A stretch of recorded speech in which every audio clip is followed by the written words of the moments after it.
महाराज मुजरा स्वीकारावा. आणि इथून पुढे काही दिवस आता हे शब्द तर ऐकायला येणारच आहेत. छत्रपती श्री शिवाजी महाराज की जय. ऐकताल ना?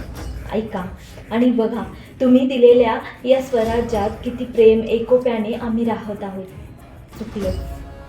तुम्ही रक्ताची धार वाहून अनेक मावळ्यांचे प्राण गमवून, मग ते तानाजीराव, हंबीरराव, बाजी, धनाजी, संताजी किंवा मग खुद्द तुम्ही असोत की मग हिंदू धर्म वाचवण्याकरिता, तो रक्षण्याकरिता 40 दिवस नरक यातना सहन करणारे धर्मवीर छत्रपती श्री संभाजी महाराज. महाराज, एकदा नजर फिरवा तुमच्या या स्वराज्यावर आणि बघा, तुमच्या या स्वराज्याची प्रत्येकाला जाणीव आहे. म्हणून तर हॉटेल शिवशाही, राजमुद्रा, सह्याद्री, स्वराज्य आणि कपाळी चंद्रकोर, दाढी वाढलेली किंवा मग आत्ता जयंती म्हणून आमच्या गाड्याला मोठमोठ्याले झेंडे आम्ही लावले.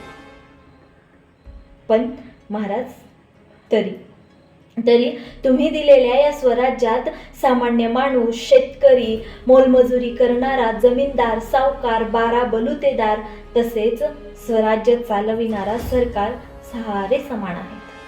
हो महाराज, सारे समान आहेत आणि अगदी तुमच्या या स्वराज्याचं सोनं करत आहेत.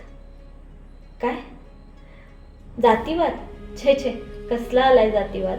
आम्ही आमचे डॉक्टर बाबासाहेब आंबेडकर डोक्यावर घेतले, त्यांनी त्यांचे छत्रपती श्री शिवाजी महाराज, कोणी मग महात्मा बसवेश्वर, कोणी महात्मा ज्योतिराव फुले, त्याचबरोबर कोणी अण्णाभाऊ साठे, कोणी अहिल्यादेवी होळकर फक्त डोक्यावर घेतले.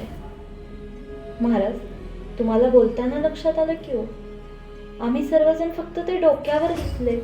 या सगळ्या धांदलीत डोक्यात घ्यायचं तर राहूनच गेलं. पण तरी इथे थोडंफार राजकारण साधण्यासाठी आम्हाला या जातीपातीच्या भिंती गरजेच्या आहेत, म्हणून आम्ही ते करत आहोत.